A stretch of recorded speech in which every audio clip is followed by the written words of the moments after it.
Welcome back to the Crash Podcast, part of Synergy in Action Network. We have another guest with us here today. You guys, if you've seen any of these so far, you kind of know what we like to do. What we are here at Synergy in Action. We are a group dedicated to just kind of connecting faith-based businesses, networks, entities, whether it's a church, an individual, any kind of business that you run, or any kind of charitable organization, whatever you may be doing, to contribute to the kingdom. We like to just kind of help uplift you and become a partner with whatever you do. Our leader here constantly says that our vision is to help you see your vision come to completion. So that's what we like to do. So we invite multiple guests, and we'll continue to get to know the guy we have here with us today. His name is Pastor Justin. Forgive me if I mispronounced the last name. I want to say Cordery, but it's Cordery. That's right? correct. Is that right? Cordery. Okay, perfect. All right. I've heard them all, though. All right, good deal.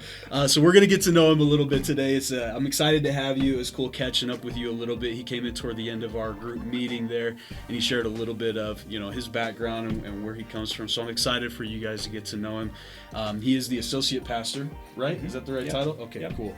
For Canyons Church, yes. And that's in Cottonwood Heights, right? Correct. And we'll find a little bit more out about just where you can find him and how you guys can kind of get into whatever he's going to let us know about today. So I know there are a few things that we wanted to target, but why don't we start with just give the people a background of who you are, how you came to Utah, and what you guys are kind of doing right now, if that's okay. Yeah, absolutely. So I graduated from seminary in 2020 at the height of COVID, and made a cross-country move.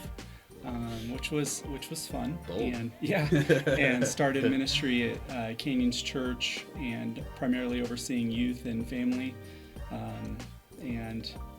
Part of the organization I'm going to be talking about has always been a part of my ministry and who I am.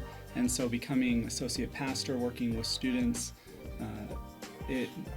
I knew I was going to bring our students at Canyons into this ministry. And so sure enough, we did that my first summer, and it went very well, and we've been involved ever since. That's great. Yeah. I mean, youth ministry is something that's, always been heavy on my heart. I was a youth pastor for about 3 years out here after moving to Utah as well, coming from Missouri. And one thing I noticed is that, teenagers, even like really young kids, 10 and under, like they're getting smarter and smarter and smarter all the time, right? They're a little bit gullible when it comes to certain things, but they see right through you when it comes to others, right? Yeah. And so I know that you mentioned, you've been involved with youth ministry and things like that. There was one thing that we really wanted to talk about today, the ministry that you're part of, Christian Youth in Action. Did I say that right? Yes. Okay, perfect. Yeah, so let us know kind of what your heart is as far as that organization goes, how you got involved with it, and how other people can kind of get involved with that as well. Yeah, absolutely. So Christian Youth in Action is a program of a larger organization called Child Evangelism Fellowship. Mm-hmm. It is the largest children's ministry in the world. Wow. But we call it Christianity's best kept secret.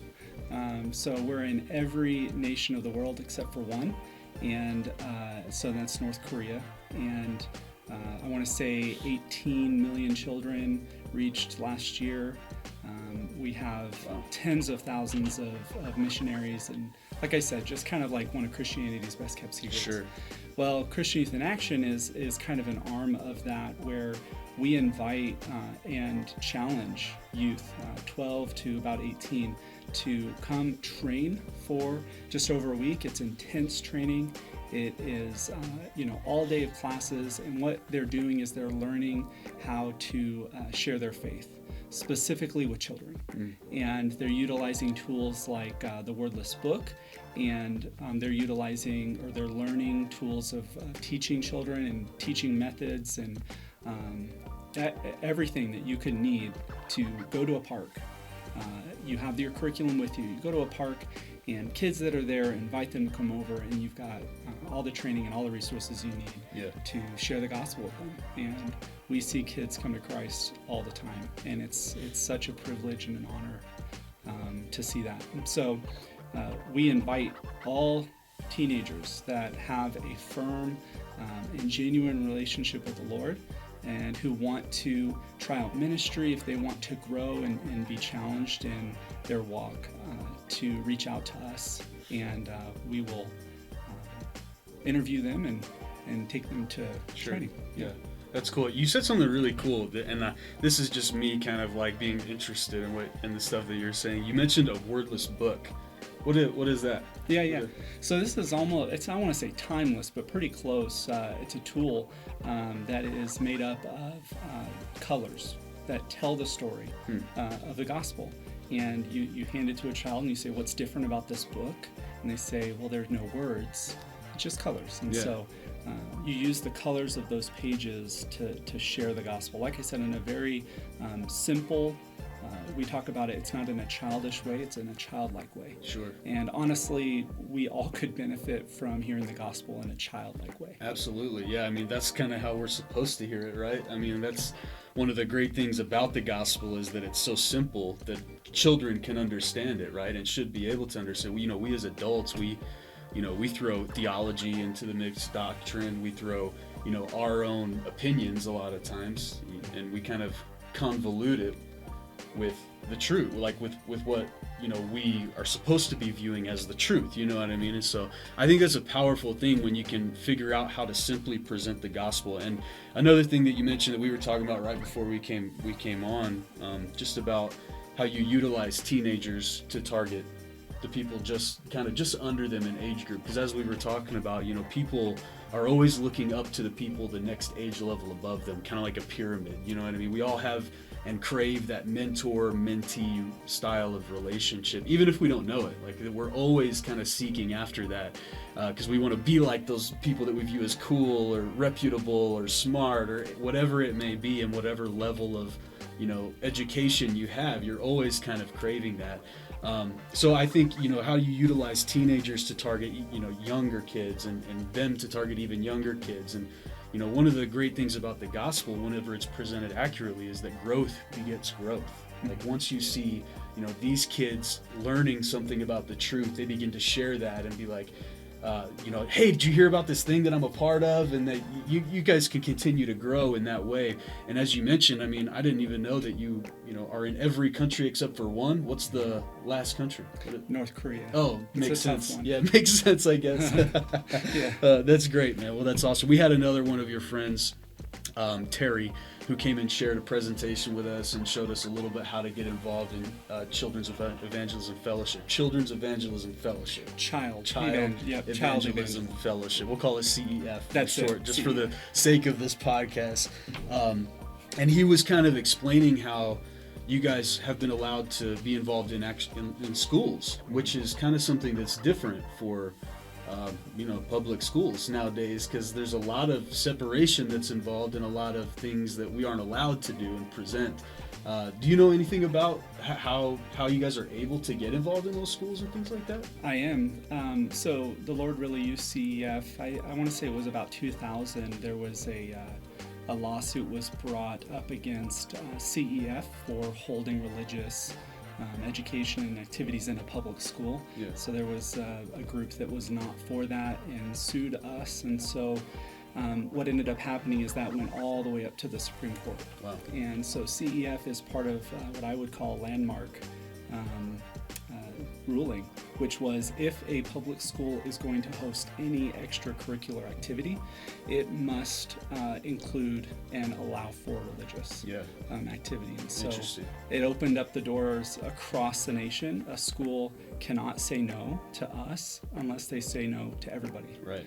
And so it's a fantastic opportunity. It's one of our largest ministries. It's called Good News Clubs, and just a fantastic way of reaching kids right where they are, and right after school, bring them in, tell them about Jesus. Don't let them leave school, and then just come on over to this classroom. Well, that's great, man. What so whenever you bring in teenagers, you mentioned earlier to me the 5-day club. Mm-hmm. What does that look like? What could somebody, if somebody's watching this, and what could they expect to do throughout that training session or that training time frame? Yeah, so for those teenagers that have been trained to do it, they go out to like a park or an apartment complex, or even at a church but typically you want to go to where in the community where you'd be using it. Mm-hmm. Right? Yeah. Yep. And you're inviting kids in, and it's about an hour and a half of combination of games and songs. There's a Bible lesson that always has the gospel rooted into it every single day of the 5 days that we hold this club. And then like a missionary story where we bring out these true stories of God using real people to share the gospel. And it's incredible how kids hold on to that, honestly. They hear the gospel and are transformed. They come back for the missionary story. Oh, wow. Yeah. They really love it. And it's fantastic because you're seeing people, these incredible people that had incredible faith, go and share the gospel, and God used them in incredible ways. And so not only does that speak to children, but it also challenges those teenagers who are memorizing these stories to share them. And so, a combination of all those things.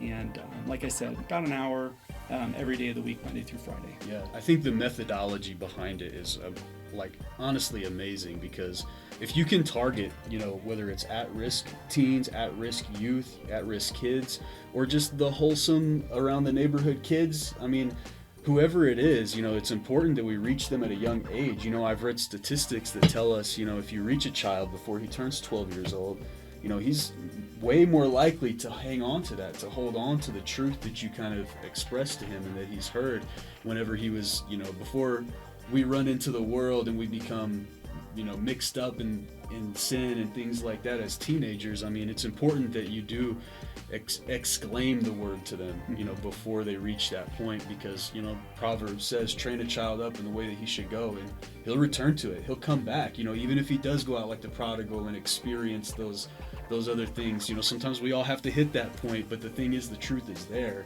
It's inside them, and I think that's one of the most important things. So how, for Christian Youth in Action, is it something that is specific to like you guys here in the Utah Valley? Are there other churches that partner with you guys? Do you like constantly and consistently work with people from other churches and things like that? Yeah, so this is open to any Bible-believing, Jesus-loving church, and it's not just Canyons.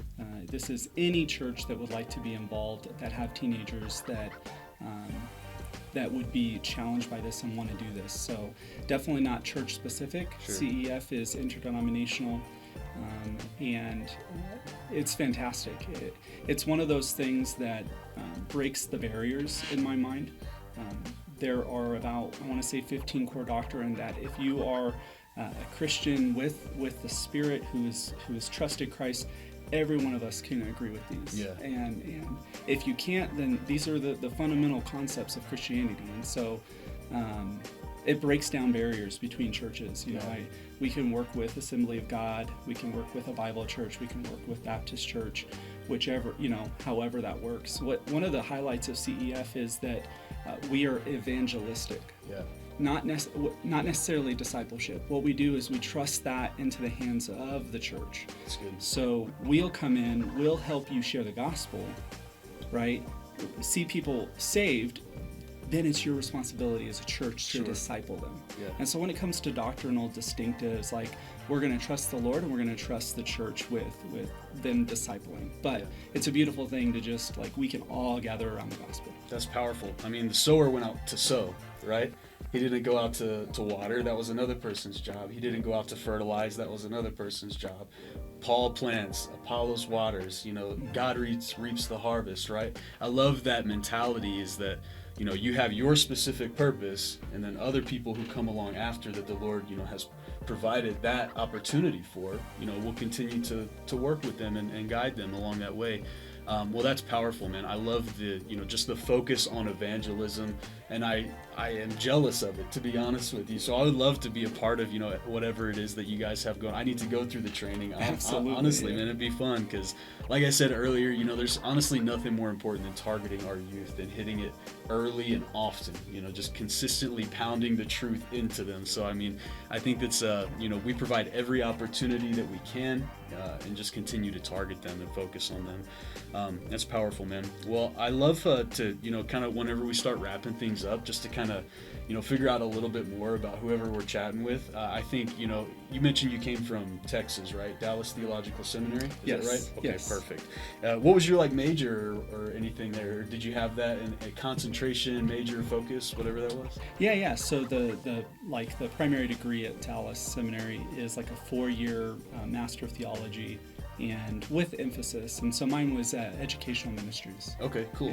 Yeah. So you're kind of utilizing that for the most part. Absolutely. Yeah, that's great. Yeah. I have a useless degree that I don't that I don't ever use. So it's glad to see somebody kind of utilizing it. Yeah, I mean, so outside of Christian Youth in Action, what's kind of, or I guess considering Christian Youth in Action, what's next for you guys? Where do you see both of the organizations that you're a part of, or church, or whatever it is next for you? Where do you see that kind of going? What would you like to continue to see God to do? I know He's already using you, but if we're not kind of focusing on the bigger picture of it and seeing what we can do next, we don't want to be stagnant or anything, right? Like, what do you think's next for Justin and for Christian Youth in Action and CEF? Absolutely. So Utah in particular has been a very difficult state for CEF to really build up in. Yeah. We are everywhere. Most states we're just like booming with ministry.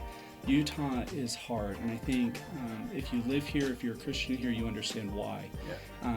The beauty of it is we see in a summer going to a club just families that are not Christian, that are a part of this predominant culture around us, that are hearing the gospel and they're drawn to it. Yeah. And so it is the vision of CEF to reach children who will then, like you said, take the gospel even home. And I've seen that before personally. Wordless book, Bible lesson, missionary story, whatever, we're encouraging that child then to take what they've learned and go and tell others. It's a fundamental part of what we teach a child is now go and tell. And so we've seen that. And so in a state that is so big on family, so big on family, CEF is so well positioned to be able to really bloom in this state. And what it's going to take, though, is churches that are focused on evangelism, aren't worried about all this external stuff. They just want to share the gospel with people. Yeah. And to just partner with us. We will come in, we'll provide training, we'll give you guys resources, we'll do all of it. We're not asking for a penny, right? We, again, similar to your ministry here, we trust the Lord for Him to provide, but we want to be a resource. And so whether that's just training, we can come to your church anytime during the year to train your people, your children's ministry, anyone that really wants the training. We can take your teenagers and challenge them to participate in ministry and even go into ministry, as my story is that, and whatever it may be, CEF is just a powerful tool that I really think the Lord can use in this state. It's just a matter of getting the word out there. That's great. That's awesome. I've lived here for about 10 years. I moved from the Midwest. I mean, Utah's a different place. Like for an evangelical Christian, it can be a lonely place sometimes until you find that community and find that place where you belong. We battle something different spiritually here than a lot of other states do. I'm sure you've noticed that you've been here for 3 years, right? Yeah. And moving from the South, moving from Texas, I mean, I'm sure it was a little bit of culture shock, at least at first, because this is definitely a different place. I live in Utah County myself, and it's even night and day from Salt Lake County. Things change, and things once you cross that county line, it seems to be just a little bit different. So the percentages change. Yeah, exactly. Yeah, I mean, I read somewhere, and I don't know, this may have been years ago, but 1% or less of Utah citizens are actually evangelical Christians, making it one of the most sought after battlegrounds for evangelism. And so I think you being here is not for nothing, you know what I mean? It's obviously for a purpose, and we're grateful for the work that you guys do. I mean, because without someone reaching out and targeting these children, who would? I mean, so I'm very glad that you're here and able to kind of utilize the expertise and the purpose and the calling that God's put on your life. It's a really powerful thing. So, and I mean, as you were talking, one of the first things you said about the organization was you break down barriers between churches. And because of the structure that Utah has, that's the most important thing that we can do. We have to band together. We have to stick together. Since, being a pastor for a little bit, you kind of notice a little bit of the nuances behind it. And I'm sure you've dealt with a little bit of this as well. When you meet with other pastors, what's the first thing that they always ask you? How many are you running? How many people you got coming on Sundays? You know what I mean? And we're constantly worried about people stealing our sheep or kind of stealing our members and things like that. And we're constantly being competitive with each other, when in reality, we're all on the same team, right? I mean, whether you got a church of 4 people or 4,000 people, it doesn't matter. I mean, we're all here working for the same purpose, working for the kingdom, trying to reach people, children, older people, middle-aged people, young adults, college age, trying to reach them for the kingdom. And that's one of the things that I'm glad to see that, we're not the only ones doing. Like Alfred was saying, we have at least 60 partner ministries with us now. We hope to continue to have more. This is about the 4th month that we've been in existence. So we're happy and proud of, all of the people that have come alongside us and all the people who have come to be a part of the podcast and come to speak for us at one of our Synergy events. And it's a great thing to see what God's doing. We truly believe that God is going to continue to move. The Holy Spirit's going to come and fall, and that salvation is going to sweep across our state. So that's what we pray for, and that's what we long for. And I'm glad to see that, that's also on your heart, starting with the young people. So that's awesome, man. It's been really good to talk with you. How, before we end, how can people get in contact with you, or if they have questions about the ministry further? Is there an email or any contact information you like to share with anybody? Yeah, the easiest way is to go to CEF.org, CEFutah.org. Okay. And you're going to find contact information there, and just reach out through the website, and we will get in touch with you immediately, and we'll get connected. Great. And we'll put all the links and stuff down on the podcast whenever we post it. So that's awesome, man. I do like to end these things just by, if you have anything else that's on your heart, if there's anything you'd like to share with anybody. If not, just tell us something cool about God that you may have learned in seminary or something like that. Anything that anything that might be beneficial to somebody listening, man, just hit us with it. Yeah, I'm glad that you gave me the platform to talk about eschatology. Yeah. I'm kidding. I'm just joking. I was like, I didn't know we were going there yet, man. Wow. We've got another 27 minutes. I guess we could squeeze in the book of Revelation. I appreciate the last word on this. I just want to challenge anyone listening. If you have a heart for the gospel, if you have a heart for Jesus, whatever ministry it is, just get involved, especially here in Utah. I couldn't have said it any better, that we are all on the same team, and I can't help but feel like for decades the enemy has successfully made us feel like we're all alone and on islands, and that we even have the mentality of like warring with one another. And I think we need to change that. And I hope and I think that CEF is a way to facilitate working together. So again, if you have a heart for the gospel, if you have a heart for Jesus, CEF can help you challenge your teenagers, train your people, and share the gospel with children. Awesome. Well, thanks, Justin. We really appreciate you, man. It's been great. This has been the Crash Podcast, part of Synergy in Action Network. Pastor Justin here from Canyons Church, CEF, and Christian Youth in Action. So if you feel called, get involved with him. I know he'll gladly accept the help and train you accordingly. So thanks so much. We will catch up next time.